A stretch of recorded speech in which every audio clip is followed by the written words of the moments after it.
Страшный рассказ или правдивый сон. Коми-игру с таким мистическим названием презентовали в Центре народного творчества и повышения квалификации.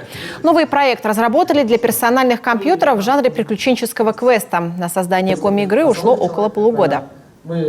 Это сложилось из двух таких составляющих. Первая составляющая – моя любовь к такого рода играм, то есть квестам. Я с детства любил такие игры и хотел такую игру сделать еще в детстве, то есть мечта такая была. А вторая составляющая – то, что хотелось как-то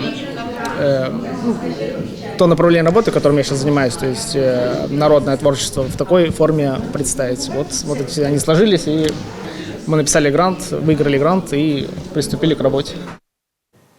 По гранту авторы проекта получили около 260 тысяч рублей. Деньги потратили в основном на программное обеспечение. Аудиосопровождение игры на коми-языке, есть и субтитры, причем как на коми, так и на русском.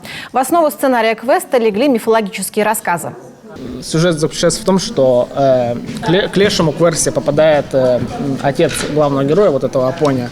И Апонь должен его вызволить из этих чар, магических, колдовских точнее. А к лешему его отца приводит колдун, сбежавший из деревни. То есть вот там такая... А сюжет, персонажи это просто охотники. Всего нужно пройти 8 локаций. На это потребуется около получаса. Игра для детей от 6 до 12 лет. Новинка доступна для всех пользователей на сайте Центра народного творчества и повышения квалификации.